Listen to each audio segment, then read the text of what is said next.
Ça dit quoi l'équipe? Ça dit quoi l'équipe? Tout d'abord je voulais vous remercier pour les dernières vidéos qui sont sorties. Vos retours ils étaient fous. Mon grand retour sur YouTube fait plaisir apparemment. Et c'est cool, je lance l'aventure YouTube et let's go, on y est. Et plein d'autres vidéos qui arrivent et dont celle-là qui est juteuse. Donc on commence, allez. Aujourd'hui on va parler d'Eternals, le 26e film du Marvel Cinematic Universe. Les Éternels en français, c'est moche. Allez, c'est parti. Let's go! Tu ne les protégeras pas.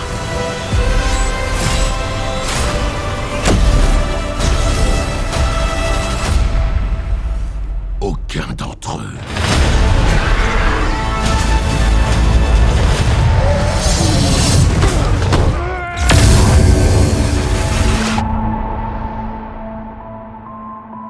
Alors Eternals, ça dit quoi? Eternals, c'est un film qui est réalisé par Chloé Zhao. Chloé Zhao qui est une réalisatrice qui a été oscarisée récemment pour son film Nomadland. Du coup, de quoi ça parle? Eternals raconte l'histoire d'une équipe d'extraterrestres, de 10 extraterrestres. Tu fais 5 alors qu'ils sont 10, comme j'ai dit, voilà.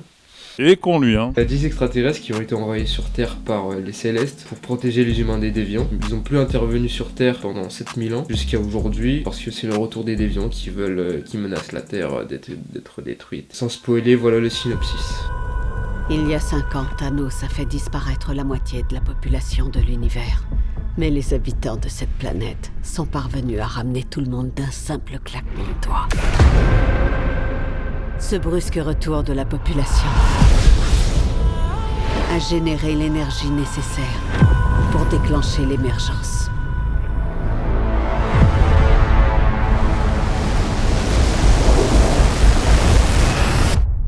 Il nous reste combien de temps?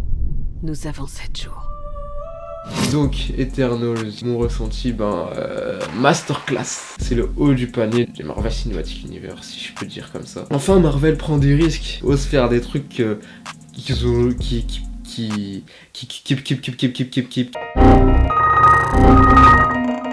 Aïe. Ils osent faire des trucs qu'ils auront jamais osé à l'époque. Et ça c'est très très cool. Il y a des scènes dans le film incroyables. Les acteurs sont fous, la musique est folle, les images sont folles. Ah oui, d'ailleurs, j'aimerais parler de ça. Il y a beaucoup de critiques négatives qui sont arrivées avant que le film sorte. Écoutez pas, faites-vous votre propre avis. Parce que le film vaut le coup d'œil, ça c'est sûr. En fait, les critiques, je sais pas. Peut-être qu'elles sont payées par des haters. J'en sais rien du tout. Mais le film est fou. Faut se le dire, faut être honnête, le film est fou. Le film a aussi eu des polémiques. Il y a un couple gay dans le film. Apparemment, ça a gêné certaines personnes. Je vois pas en quoi. Enfin bref. C'est bête en fait de juger un film rien qu'à ça. Ça rajoute juste de la diversité au film. T'as d'ailleurs une fille de l'équipe qui est malentendante, du coup qui parle en langue des signes. Je fais des signes et tout, alors que je sais pas signer. Au niveau des acteurs, on retrouve Gemma Chan dans le rôle de Cersei, Richard Madden dans le rôle d'Icaris, Angelina Jolie dans le rôle de Tena, Selma Hayek dans le rôle de Ajak, Lauren Riddle dans le rôle de Makari, Brian Tyree Henry dans le rôle de Phastos, et on en retrouve aussi d'autres, dont Kit Harington qui est dans le film, qui joue Dan Whitman. Les connaisseurs savent qui c'est, mais j'en révèle pas plus, on en parlera dans la partie spoiler. Voilà, donc ça fait du monde pour un film d'introduire 10 personnages principaux, et c'est ça que le film est très fort, c'est qu'ils arrivent à nous donner de la tâche à 10 personnages en même temps, pendant 2h40 presque, et ils développent bien les personnages, on est attaché il y a quand même 10 personnages, on connaît tous leurs pouvoirs, genre c'est super facile de retenir les pouvoirs, enfin tu sais qui fait quoi, qui est qui, c'est super cool, surtout que l'utilisation des pouvoirs est super cool à voir, vous verrez pendant le film. Il y en a certains qui sont en retrait, je pense notamment à Angelina Jolie. Angelina Jolie est super en retrait, elle sert pas à grand chose. Ceux qui sont vraiment mis en avant c'est Icaris et Cersei. Icaris, on va en parler dans la partie spoiler, il y a beaucoup de choses à dire. Je pense que c'est mon perso préféré, c'est le Superman de Marvel en fait. Il est le gars des meilleurs scène que Clark Kent dans le DCU. Le perso est dingue, j'ai pas en dire plus parce il se passe quelque chose avec lui. Makari, la speedster de l'équipe. Speedster, pour les gens qui connaissent pas, c'est des gens qui courent vite en gros, genre Flash ou Quicksilver au cinéma, mais je crois que c'est les meilleures scènes de speedster qu'on a vu de l'histoire. Vous verrez pendant le film, c'est incroyable. Cersei, on dirait pas comme ça, mais c'est la perso principale du film. Nous avons aimé ce peuple dès le jour de notre arrivée. Quand on tient à une chose, on la protège.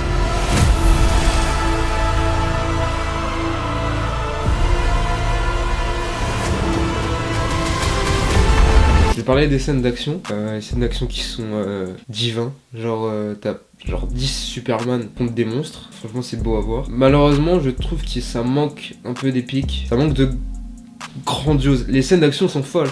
Ça va vite, c'est violent, c'est d'une puissance, mais ça manque d'iconisation. C'est le reproche que je ferais au film. Au niveau des plans, Kevin Feige, le boss de Marvel, a fait grave confiance à Chloé Zhao, qui a vraiment mis sa patte dans le film. Tu sens que elle voulait vraiment faire des plans naturels, lumière naturelle, avec pas trop d'effets spéciaux. Elle met beaucoup en avant la nature. Il y a souvent des plans dans la campagne, dans le désert, à la plage, genre sans fond vert, sans rien, et c'est super beau à voir. Il y a des plans, c'est super beau. Je pense que c'est le film le plus beau, film Marvel à ce jour. Beaucoup de coucher de soleil, ça prend une tournure qui est magnifique et c'est vraiment fou. Bon bah voilà, je pense que c'est tout pour la partie non spoiler. Pour ceux qui ont vu le film, vous pouvez rester. Ceux qui n'ont pas vu le film, vous revenez après. Vu que vous partez, n'hésitez pas à mettre un like, à vous abonner, commenter, tous les trucs de YouTube, vous connaissez. Tic tic tic tic tac. Je parie que cette planque est indestructible.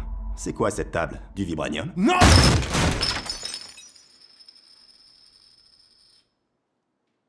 Collection d'automne. Ikea. Bienvenue dans la partie spoiler. Alors, qu'est-ce qu'on peut dire en premier? Ikaris, c'est le méchant. Qui s'en doutait? Ikaris en méchant du film. Non mais quoi? Pardon. Ouais, c'est génial. J'étais choqué. En gros, j'explique. La menace, en gros, c'est que un Céleste va naître sur la planète Terre. Le problème, c'est que lors de sa naissance, la Terre va exploser. Les Célestes ont envoyé les Éternels sur Terre pour déclencher l'émergence qui va servir à créer un Céleste. Un Céleste, c'est une sorte de dieu qui crée des planètes, des vies, des univers, etc., etc.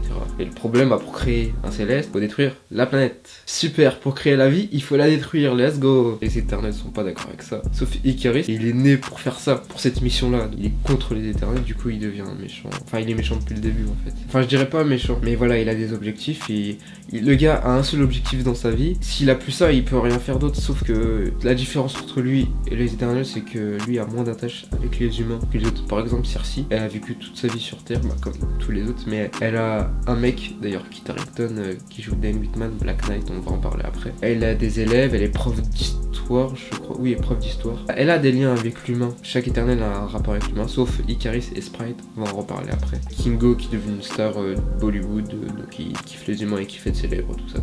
Phastos, lui aussi, qui a fondé une famille. Donc, ils ont tous ce lien avec l'humain qui les empêche de se dire, non, on va empêcher ça en fait. Sauf Ikaris qui a un lien avec personne et qui s'en fout en fait. Pour lui, c'est juste sa mission et il a aucune attache avec les humains. Sauf à la fin. Moi perso, je m'y attendais. C'est un film Disney, un film Marvel. Il faut qu'il redevienne gentil. C'est le coup de Kylo Ren dans Star Wars. Au dernier moment, quand il vas-y, je vais tuer tout le monde. Et lui et Cersei sont ensemble et il se dit, Cersei, elle aime les humains. Elle a toujours eu cette attache. C'est là qu'il se rend compte que plus ou moins lui aussi, il a cette attache avec les humains. Il s'est pas trop rendu compte.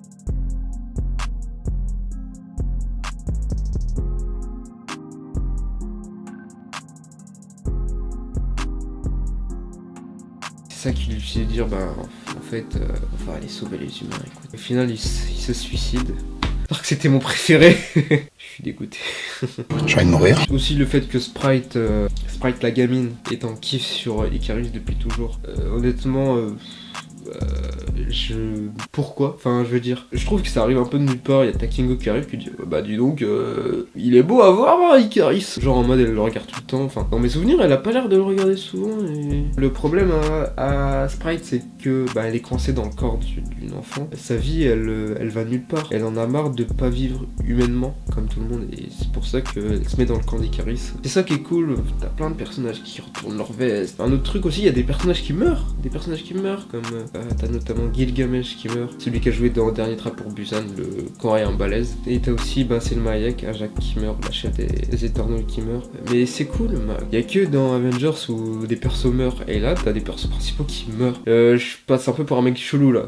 Le gars veut qu'il y a des morts partout. Non mais ça prend des risques et j'aime ça, c'est sympa. Même si je voulais pas qu'Ikaris meure. Je vais revenir sur tout ce qui est céleste, tout ce qui est cosmique et tout, Marvel. En ce moment c'est ça. Ils vont dans le multivers et dans le cosmique. Ils y vont à fond les bananes. Tout ce qui concerne l'espace et tout, franchement c'est un truc de fou. Les Célestes, c'est ce genre d'aliens gigantesques, c'est incroyable. Merci pour ce repas. Oh, y a pas de quoi. Maintenant que Captain America et Iron Man sont plus là, qui va diriger les Avengers? Moi, je pourrais.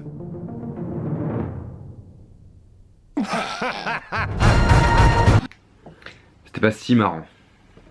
On va parler des scènes post-génériques. Le film se finit avec Arishem, donc le céleste chef des éternels, qui est pas très content de ce qu'ils ont fait aux célestes de la Terre, qui a kidnappé Cersei, Phastos et Kingo pour analyser leur mémoire pour savoir si les humains sont vraiment dignes d'être en vie. Et du coup le film se finit comme ça sur un gros cliffhanger, la moitié des éternels sont kidnappés. Du coup la scène post-générique, la première, c'est le reste des éternels, Makari, Tena, Druig, big up à Sardoche, si tu passes par là, il va jamais passer par là mais let's go. C'était sûr! Et qui sont là dans 2 mots, donc dans leur vaisseau, qui se dit mais qu'est-ce qui se passe, comment on va les retrouver, etc. etc. Et c'est là que t'as des petits arcs-en-ciel qui arrivent, t'as un troll, Pip le troll, qui est là, qui arrive en mode oui, je vous demande d'accueillir le frère de Thanos, Eros, qui est joué par Harry Styles. J'ai pété une barre dans le ciné. Harry Styles dans le MCU qui sont lootés, et One Direction dans le MCU. Du coup voilà, Eros qui est là, frère de Thanos, éternel, qui va aider nos éternels à nous pour aller retrouver les éternels disparus. Ça annonce la suite pour Eternals 2. Ça peut être cool d'initier des nouveaux Eternals, vu qu'il y en a la moitié est morte. On va parler de la deuxième scène post-générique où on retrouve Kit Harington, Dane Whitman, qui avait annoncé juste avant que Cersei soit kidnappée qu'il a des relations bizarres avec sa famille, etc., etc. En gros qu'il a un passé. Pour certains, ceux qui savent pas, Dane Whitman c'est le chevalier noir, donc Black Knight. Vous verrez, c'est un futur Avenger, j'en dis pas trop. Libre à vous de faire vos recherches, Black Knight, vous cherchez. Et en gros, il est chez lui dans une sorte de bibliothèque. Donc ça voit que c'est quelqu'un de très riche. Il est devant un coffre où il y a une épée dedans. Une épée mystique qui bouge un peu. Enfin, il hésite un peu. Est-ce que j'y touche ou pas? Parce que c'est l'épée d'ébène. Je crois que c'est une épée genre maudite. Il y a que la lignée de Dane Whitman qui peut l'utiliser, je crois. C'est comme Excalibur, Arthur, Merlin, etc. Sauf que quand Dane va prendre l'épée, t'as une voix qui l'interrompt. Il dit vous êtes sûr de faire ça, monsieur Whitman? Et moi, sur le moment j'ai fait mais c'est qui? Parce que le film s'arrête là, on sait pas qui c'est. Jusqu'à aujourd'hui on a eu des news